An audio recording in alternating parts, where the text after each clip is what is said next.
Okay, world, I want to talk to you right now and pretty much tell you about. I'm gonna do this as a another episode of the. I know you can't see me too well, and I understand that, but I'm gonna do the best I can. Another episode of the IDB podcast. Um, let's see. Today's date is Saturday, February the 8th, 2020 at 8:40 p.m. Okay, what I'm talking about today is that we've all been there before where you'd be talking to somebody and they'll come up with the weirdest thing to say to you or do to you.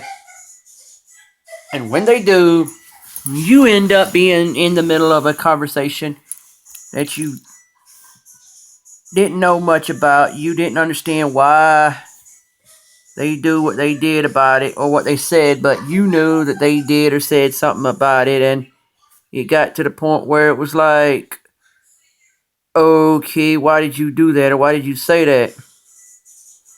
And I kind of got to the point where I realized that some people are just weird enough to say and do all kinds of things because they don't understand what they're saying and what they're doing. I've seen people get in chat rooms and get on Facebook, get on these programs, and they don't know what they're saying and doing. And they'll tend to say anything to get someone's attention. And when they do, you're like, what in the world is going on here? The moral of that is, if you don't know what you're saying and are doing, don't do it. Because God never said that we're supposed to be perfect people. But he said before you spout off anything to another human being, know what you're saying first. And I kind of got the feeling that that's how things are anymore. You know, we have to live our lives where we know that when we say something to somebody else, we know what we're saying and what we're doing as human beings. Because, you know, we've seen recently in that sense, Pelosi's lost her freaking mind. Excuse my language, lost her mind. And why I always censor myself when I say things like that is because I'm supposed to be the minister of the Christian Hearts Christian Fellowship online ministry. My name's Pastor Brother Isaac David Brinkman, and I'm not supposed to be talking bad. Check with me, hopefully, if not 6 or 6:30 or 7 or 7:30, then check that night, check tomorrow night.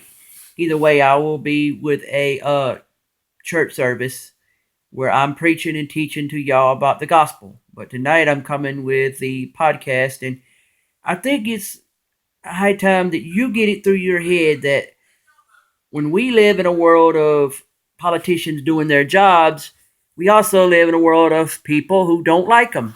And I hate to say it, but you know, both Isaac Brinkman or Isaac David Brinkman and also the Jesus Heart Radio, you're going to see things on there that are going to be positive, and you're going to see things that might get a lot of negative comments or positive comments. But when we live in the world we live in now, we're going to see people like Nancy Pelosi who lost their mind, and I shouldn't have to say anything dirty because I know that I'm a man of God. But I will say that as being such, I trust people to get it through their heads that if they're not satisfied with what we got going on in this world, you've got a right to say something about it. You don't have to hide from people. Just be honest and say, this is what's going to happen. Because I've seen it happen before where a lot of people didn't like what was going on in the world, and instead of just saying it, they got mad and pointed fingers and started saying things they didn't understand. Pelosi's one of them. She pretty much has decided that she's like the little brat, didn't get her way, and so she's mad and has to throw a tantrum. And the moral of the story goes, she's just mad because Donald J. Trump is still the president, and she didn't like it, and she doesn't like the fact that Mike Pence is still the vice president. And we all know what she would have done to us Christians. She would have took and tried to throw us out like we don't exist, like we don't matter.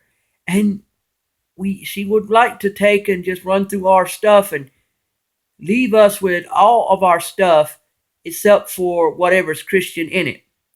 We could have 100 things in our lives, and we might come out with half of those 100. So it might be 99 things we own, or half 100 could be 50 and 50, and we may be left with only 1% of that 50, and the other percent of 50, which would equal up to 150 and 50, the other half would be gone. Because if it's all, okay, give example. If 50 of our items is normal everyday things, then the other 50 would be, say, biblical items we own that God would allow us to own, like crosses, a religious jewelry, religious clothing, Bibles, things of the religious nature. Well, if Pelosi had took over and had controlled everything, what we would end up with would be all of the non-religious items we own, and everything religious we own would be snatched away from us. Even our religious freedoms would have been snatched away. I mean, everything. And I don't see, she would probably, if she used her math, realize that our blood is of the same lineage as God and Jesus.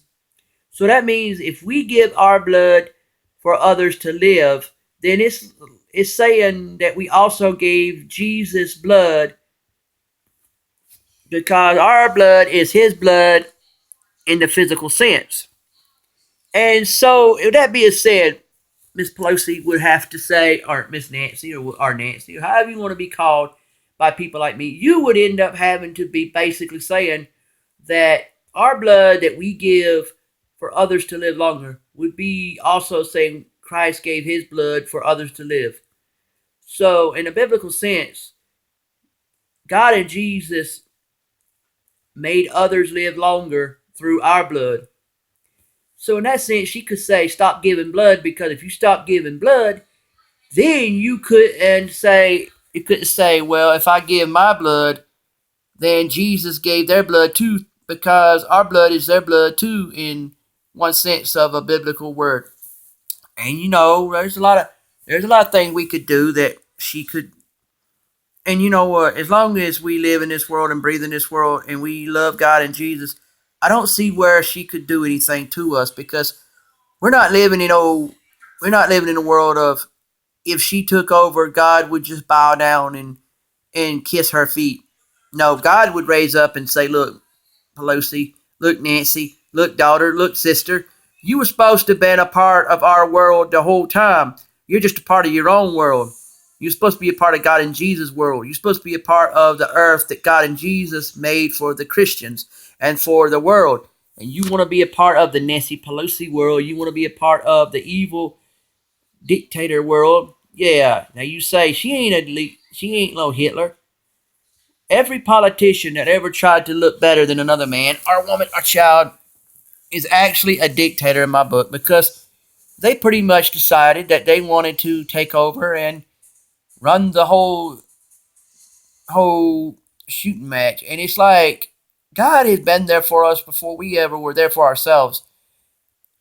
And I don't see why y'all want to argue and tell me every time I run into a non-believer.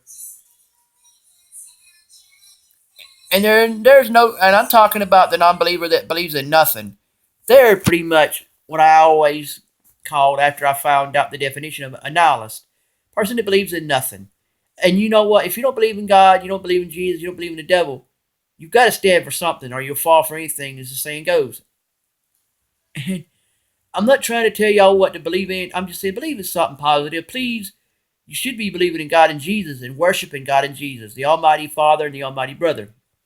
But that's hard for some folks to do, because they don't want to. They want to believe in the sense of, and Trump, Donald J. Trump, Mr. President, he's pretty much stood up to people, told them how he felt.